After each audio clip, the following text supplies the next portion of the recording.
RMN Drama presents Kini ang akong suliran. Sa bugtong tuyo nga kami makaalagad kaninyo, among gituyo pagmugna kining maong tulumanon nga pagatambagan nila ni Dr. ni Elaine Bathan nga mutabang sa pag-iway sa mga gumunhap ug kalibo nga inyong gihambin ilabi na sa punto legal. Kinisab si Dr. Rene Obra ang kaabag sa inyong suliran. Kini ang akong suliran. Kini ang akong suliran.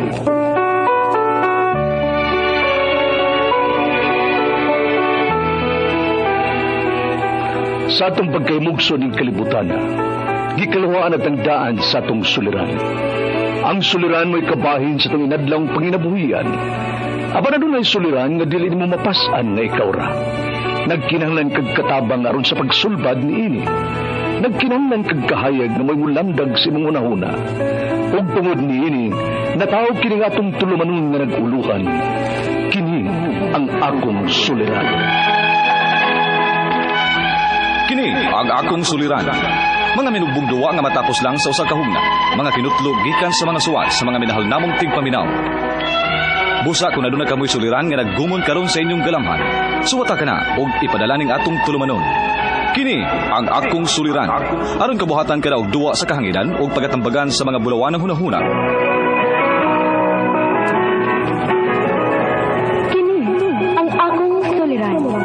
Kini ang akong suliran. Sinumuat ni Teresa Tirul Soria, ubos sa direksyon ni Ingrid Miss Iver Tudaso. Dalit kaninyo sa RMN Drama.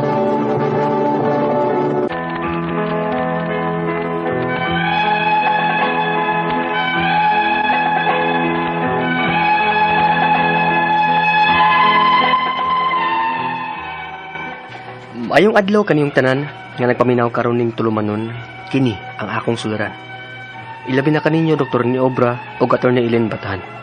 Ingon man sa mga artista nga maghatag kinabuhi ning akong suwat suliran. Taguan lang ko ninyo sa pangalan nga Nelson, single, hingko na pangidaron. Itago na lang sad ang akong address. Punto legal kining akong suliran. Kabahin kini ining yuta o katubhan nga gibantayan sa akong papa. Nahinumdum ko nga gamay pa ko nga namalhin mi puyo aning yutaa. Year 2008 pa to. Ingon ini ang mga panghitabo.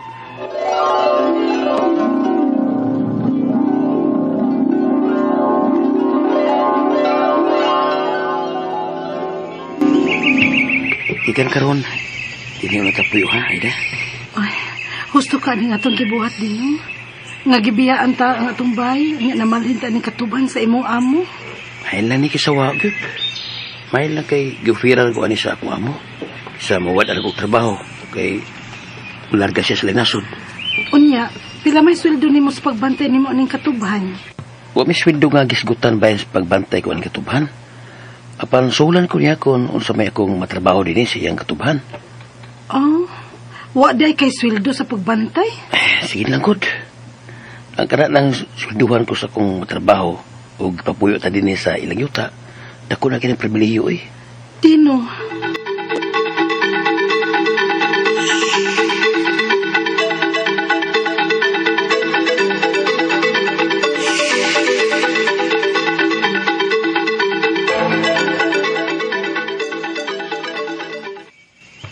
Ani natapuyo ma? Maingon ni Papa ni mo dong. Unya, ang atong payag dito sa patag. Pagaduahon lang ito na to dito, Nelson. Di man ko ganahan din hima. Uy, mingaw kayo. Wako'y kadua. Dong, maanad ka lagi kadugayan din he. Unsaon, mo may tawag sa trabahong Papa ni mo. Ang mampod, o dili na to siya ubanan din he. Ay, mingawa din hi, uy.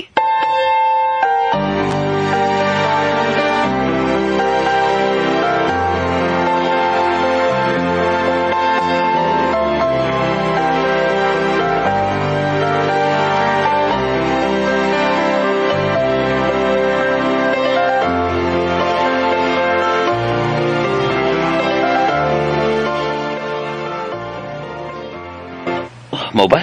O, lagi. Gimingawan ang atong anak din he, oy. Sige lang. Maana lagi si Nelson din kadugayan. Bitaw na akong gisulti niya. Oh, kuwan day, Aida. Nilarga rin yun ang akong agaon sa gawas. Unya? Unsa pa? Ako na magbantay aning iyang katuban. pero wala lagi kay sweldo. Ay, dapat eh. So, balik sa tanan. Ayambot lang nimo oy. Kung gusto ba ni imong gibuhat? Kamayo na niya, na may trabaho pa ko. Kay, siluhan ako kutob sa kong matrabaho sa katuban. Makakita pa man unta kag laing trabaho ba? Ay, da.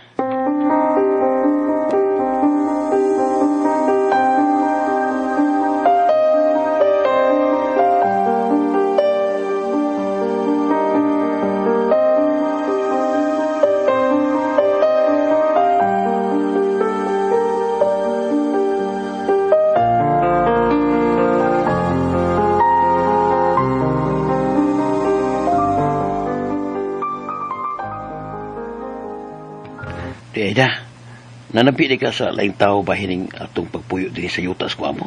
Ha? Kay nga naman di ay. Murang nalain manggod akong amo sa labuting istorya nga nagreklamo kay atong magbantay din sa iyang katuban nga watay suhol. Sumi nakalain na. May noon. Manibaw siya aron makasabot siya nga kinahanglan may sweldo ka oy. Kay gipabantay kagud niya ani iyang katuban. Wala na mo dakaw eh. Masukoy akong amo. Ay nga no masuko man siya. Gipaserbisyo kagud niya din sa iyang katuban. Angay lang nga may suhol ka. Lagi, may suhol ako. Kon mo trabaho ka lagi. Apan ang pagbantay sa katuban nga dakong responsibilidad, wa ka niya sweldo he. Grabe sad ka diginutan anang amo nimo eh. Nga daghan naman unta siya kwarta sa gawas. Abroad na gud siya. Halos pangayoon man lang ato serbisyo. Aida.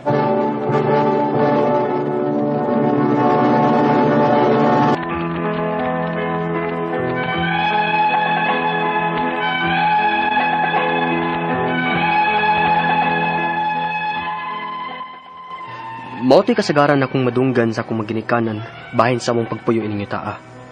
Nga gibabantay si Papa ning katubhan siyang amo nga way suhol.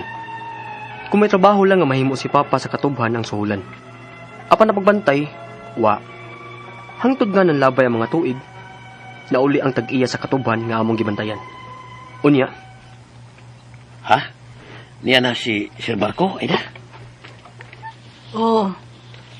Unsa man sad taon ka oy. Wala ka kay baw nga naabot ng imong amo. Mas may padiay ko, kanibaw. Aw, magantuan man ka sa merkado. Magasagap niyo kong balita. Uy ako, halos ni aramang ko sa katuban ng bantay. Di mo, unsa pa lang ni. Patay ko sa amo. Pa? Oh, Nalagi mga tao sa katubhan. ha? Kisa man sila? Ay, atis na good. Trespassing ni ila, da? Sus na yung teritoryo sa akong amo nga, wa ko may bao. Magsusi ko.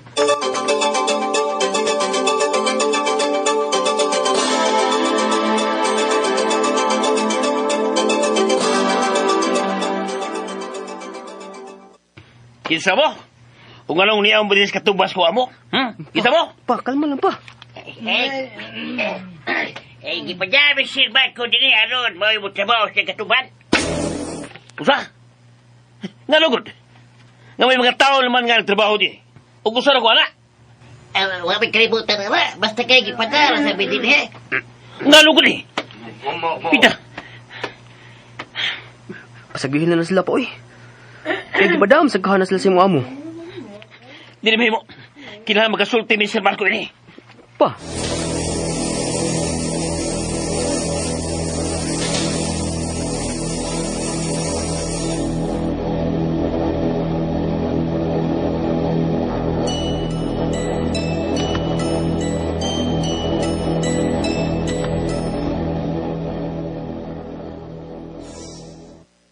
Kalma lang dino ha. Naunsa man ka?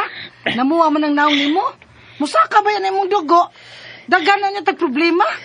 Ganang gibuhat mis kong amo na ako. Ganang wa man siyang pahibaw na ako nga sila magbuot sa Aw, katuban. natural naman na nga siya magbuot.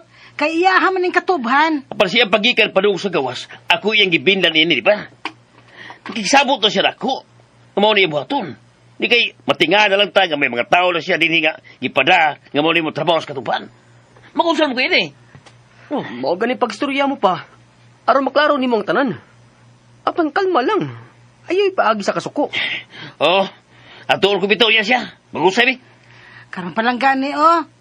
Bago pag ikang gisultihan sa imong anak nga kalma lang. Namuha na sad ka, hindi ka pangisog diha oy. Ay, malang. Pa, may babae nga nangayog katahuran.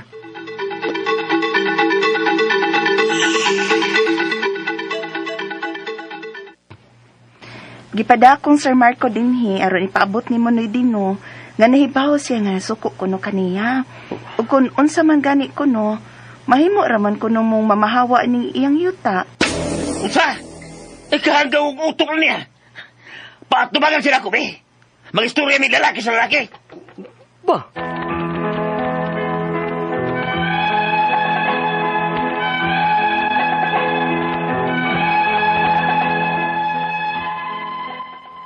Naluoy ko sa kong amahan nga nagkunahon na siyang kahago aning katuban siyang amo.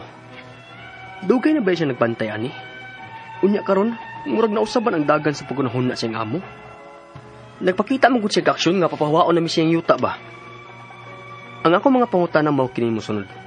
Unang pangutana, 2008 pa nga gipapuyo mi sa yuta sa amo sa akong papa aron sa pagbantay siyang katuban nga way suhol. Suhulan lang si papa kung motrabaho siya sa katuban. Makatunganon ba ni? Ikaduhang pangutana, may nadunggan ko sa ubang nagbantay og katubhan nga may suhol ug may benefits. Pwede ba nga maningil si Papa aron siyang amo sud sa pila ka tuig niyang bantay sa katubhan? Asa masabi mo duol? Ikatulong pangutana, nag-abroad ni kaniadtong amo ni Papa. Maong si Papa ang iyang gibabantay siyang katubhan. Karon nga nauli na siya gikan sa gawas, papawaon na maminiya. Makapahawa ba siya namo sa ingon anak kasayon? Ikaw pa to katapusan. Unsa may angay namong buhaton nga makadawat si Papa sa angay niya sa halos 13 katuig niyang bantay sa katuban siyang amo nga way sweldo ug way benefits. Unsay among buhaton? Palihog, tabangig tambagi ko, kini ang akong suluran, Nelson. Mayong adlaw, mga suking tigpaminaw, kini si Attorney Elaine Bathan ug ako ang muhatag ninyo og tambag, tubag, solusyon. Kalinawan sa inyong mga pangutana, mga problemang may punto legal. Of course, guys, ang kanang mga mangutana nato kabahin sa mga personal nato mga pangutana, agoy, pwede ra gyud gihapon sa Attorney Elaine gud mutubag anang inyong mga pangutana, no, mga emotional nga mga problema, mga nagbaoy din ha, ang mga nasakitan, ang mga gigosting. Sus, kaning mga padaan ninyo nga mga suwat ay mugkabalaka kay either ako or si Dr. Obra gyud ang mutubag aning inyong mga pangutana ug mga problema ay mugkabalaka mo na ipadala na guys ang inyong mga suwat sa suliran_612@yahoo.com or sa ato ang Facebook account nga kini ang akong suliran official writers page. Pwede sad gyud nga atong ipadala sa 3rd floor Jose R. Martinez Building, Osmeña Boulevard, Cebu City. Lain-lain o klase-klaseng pamaagi kung unsaon ninyo pagpadala ang inyong mga suwat o mga suliran diri namo ay mugkauwaw ay mugkaiko ganuman. Hoy, kitang tanan oy, natay mga problema. Oy, unsa pagtuon ninyo sa Attorney Elaine nga nagsikig tambag exempted sa mga problema? Agoy. Hoy, daa sa tay daghang mga suliran na atay daghang mga concerns na ay daghan nga unsa na anxious na to ba kanang nakahatag na tong kabalaka, aksyon kakuyaw o kiyawan o mo na ilang ingon, di ba? O naaoy ayaw mo pagtuo kay abi sige kog tambag ninyo, makita ko ninyo sa Facebook, no, nga hayahay akong life. Huy, dili baya naapoy mga mga nigumunhap aning ako ang pangisip, naapoy mga nagbother pod nako, kibaw ka unsa siguro'y diferensya natong duha ninyo og nako mga sukintig paminaw, nagpabilin nga positibo ang akong huna-huna. Akong huna-hunaon perme nga naay mga kasulbara ning atong mga problema. Akong huna-hunaon perme nga nindot ra gyud gihapong mabuhi. Akong huna-hunaon perme nga sa taliwala aning mga kalisod na ara gyud gihapoy grasyang nangabot. Og arita dapat mo focus aning mga blessings nato dili sa mga problema nga atong mga ma-experience, no? Ana man gyud na guys, dili man gyud na perpektong atong kinabuhi nganuman. That is the only way nga maka value ta ba, no, nga makaparealize ta nga kaning atong kinabuhi na agyud di ay no, kanindot ug kalisod, high and low, up and down.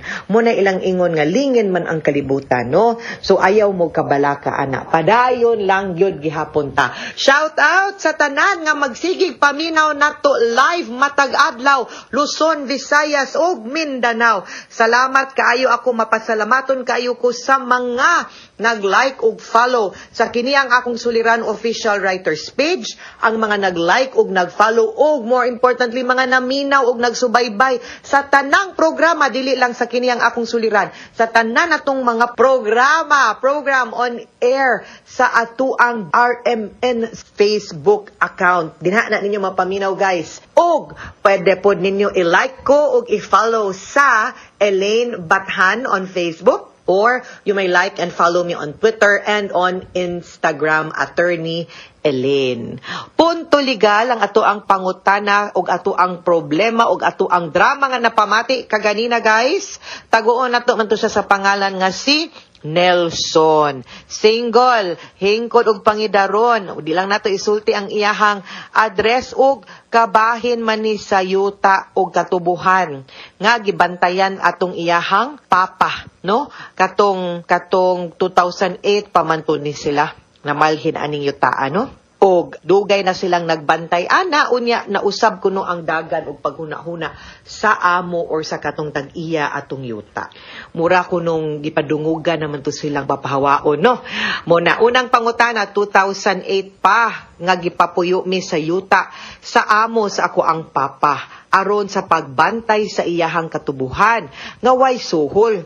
Suhulan lang si papa kung motrabaho siya sa katubuhan. Unsa way suhol? Unya suhulan kung motrabaho, makatarunganon ba ni? Halaha, ang unsa man ang inyong arrangement kay gihimo ba mong saop nga mag-share mo sa abot anang tubo or trabahante lang yun ka or tigbantay lang yun ka anang yuta unya naa kay monthly nga sweldo. Lain-lain man gud na og arrangement unya kung diha mo nagpuyo agricultural na nga property unya kamoy nagtikad sa yuta, no, imong papa ug kamo nga pamilya unya naamoy bahin or magbinahinay mo sa abot sa tubo, tenancy ang tawag ana, dili ka sweldohan. Pero kung pananglitan caretaker lang ka, di ka manika, dili ka mo alaga, dili ka mo nanom anang maong yutaa, then mahugmog og caretaker mo anang yutaa. Or unsa man gipapuyo lang mo libre nya way bayad ba unya ang exchange ana kay ang pagbantay sa yuta medyo wa pa manggod kaayo na klaro sa imuhang suwat no nga gipadalay. Ang akong ibaw-an manggod ang nakabutang sa imuhang suwat unsa na gabantay mo, kamoy gipabantay kay walay sweldo, gipapuyo mo sumrang basin ba nga instead of paabangon mo gihangyo lang mo nga way abang unya pabantayon mo sa katubuhan unsa bagyod, no, kay wa ra batay kasulatan. Anyway, ari sa tas ikaduhang pangutana ha, may nadunggan ko sa ubang nagbantay og katubuhan nga may suhol ug may benefit. Pwede ba nga maningil si papa ana ron sa iyahang amo sulod sa pila ka tuig niyang pagbantay sa katubuhan? Asa man mi duol? Okay, mas maayo sigurong klarohon ninyo, no, or storyahon sa ninyo klaro ang amo nga kanang wa manggod na klaro sa imuhang suwat kung unsa gyud ang ilahang kasabutan, no, whether gisuwat ba na ninyo or storya lang, no, verbal ang inyong pagsabot nga sige ikaw lang say bantay diri, sige ikaw lang say puyo din ha nya bantayin lang na ana ba, or nagsultigin mo nga sige kung pananglitan mo trabaho ka aside sa pagpuyo diha sige sweldohan lang pud ka. Unsa man gyud ang inyong arrangement? Wa pud nimo manggod maklaro og sulti nga kanang how many times, no, how often man pud magsigig trabaho pud ang imong papa para maka-build pud tag basihan kung angay bagyod pud tang maningil, no, og sweldo og benefit pod kay basin wa pud nagtikad si papa nimo si yuta. So ato nang klarohon ha. Ikatulong pangutana, nag-abroad ni kaniadto amo ni papa, maong si papa ang iyahang gipabantay sa iyahang katubuhan. Karon nga nauli na siya gikan sa gawas, papahawaon man mi niya, makapapahawa ba siya namo og ingon ana kasayon? Okay, ang kaning pagpuyo nato sa yuta sa lain taw, kibaw gyud ta nga naata sa kanang kung maestra pa ni tumoy sa ilang ballpen, meaning to say ang atong pagpuyo nakasalalay kung kanus-an nila taman gusto. Ana mangyud na no, whether mga bang tagyuta maski pang nagbayad ta ang kana ganing pagbayad nato sa yuta nga renta naa man ay term 3 years, 2 years, 6 months. Unya na pag ganin ay pre-termination clause, no? Pareho ra pud na siguro anang inyong sitwasyon din ha. Nga kumingon kag mapapahawa ba mo basta-basta moingon pug kog dili kay magdepende pud na sa inyong kasabutan. No, unya wa manggud tuod pud na klaro kung unsag yun ang inyo hapong gisabutan. Pero kung muingon pud ka nga naabay katungod ang tag-iya nga mogamit sa yuta or mo papahawa ninyo, di pud na nako ilimod ha. Muingon gyud pud ko nga naa. Kung muingon kag ugma dayon aw dili pud na pwede. Kung muingon sad siya nga kanang dilmang pumuingon pud mo nga mangayo pud mo panahon, pwede pud kaayo na nga masturyahan og makapangandam pud mo muna makaingon pud ko nga dili sad na siguro pud ingon ana nga basta-basta pud dayon kay naaman mo'y kasabutan. Ang ako lang yung pangutana unsa man gyud no ang mga terms sa inyong kasabutan, unsay mga naapil ba kay mao man gud nay pinakaimportante natong adtuon duawon reviewhon para makibawtag asa dapita ang atong katungod, asa dapita pud ta makahangyo, asa dapita pud ta makaingon nga uy nilapas na mo sa among katungod ha. Ika-upat o katapusang pangutana unsa may angay na mubuhaton nga makadawat sad si Papa sa angay niya na halos 13 years niyang pagbantay sa katubuhan sa iyang amo nga way sweldo ug way benefits. Unsa may among buhaton. Okay, balik jud ko ha ang akong yung gusto mahibaw-an kay medyo dili man gud klaro ato lang ning i-lay down no. Una sa tanan, why nagpugos or valid na siya, no, valid na, voluntary na nga kasabutan ni sa imong papa ug sa tag-iya sa yuta. Akong sundon ang imuhang gisulti nga gipabantay mo o gipapuyo mo nga way bayad. Wa manggod na klaro kung unsay inyuhang sabot. Diha ra ba taman ang inyuhang kasabutan nga kanang puyo siya unya kanang way bayad pero siya ang exchange ana mubantay siya. Wa ba nalabot sa inyong sabot nga kung mutikad siya siyuta kung pilay bahin kisay mo gasto pilay bahin maghati mo kay kung naa na mausab manggod ang terms nato no kay mahimo man mong saop or nagsabot ba mo nga okay libre pa mong puyo unya pas mutikad pa mo siyuta unya swelduhan pag yuta mo kay kung mauna ang inyong kasabutan then mausab pod no ang ato pong pangayoon or ato ang pagdemand. So ako na nang gilay down kay medyo dili man gid kompleto ang napadana to nga letter pero ang importante siguro is i-review ninyo ug naa man gani written nga document ug wa man gani i-check kuno ug unsa nga terms no ang inyuhang gisabutan verbally unya ani ni nangutana man kakaganina kung asa ka moduol mahimo gyud kaayo ka nga moduol una ngadto lang sa Department of Agrarian Reform para makita no ma-layout ninyo ug ma-determine nila kung saop ba mo or ma-covered ba mo sa tenancy law kay kung ma-covered mo aw sulbad atong problema dinha ta makapangayo og benefits dinha ta makapangayo og unsay makatarungan ug makaangayon pod nga madawat ninyo labi na sa imuhang papa nga nagbantay anang ilahang yuta dinha pod na pod maklaro kung angay ba mong papahawaon or mahimo ba nga makastay pa mo or mas naa pa bagyod pod mo ilain pod nga makuha nga benefits as owner as a tenant ana nga property ug dili man ganita ma-cover dad pwede ta mo duol pod no og abogado mangayo ta og tambag nila kay nakahuman naman tag adtusdar then adto ta sa lain natong katungod no ato ang mga civil nga mga katungod isip nga nagamit og nagpuyo anang yutaa. Okay, mga sukintig paminaw hinaut unta nga naamoy nakutlo na pagtulunan karong adlaw kini si Attorney Elaine Bathan. Daghan kayong salamat sa inyong pagpaminaw sa atong tulumanon hangtod sa sunod nga sugilanon dinhi gapon sa to ang programa kini ang akong suliran gikan sa RMN Production Center Radyo mo Nationwide. Tatak RMN daghang salamat ug maayong adlaw.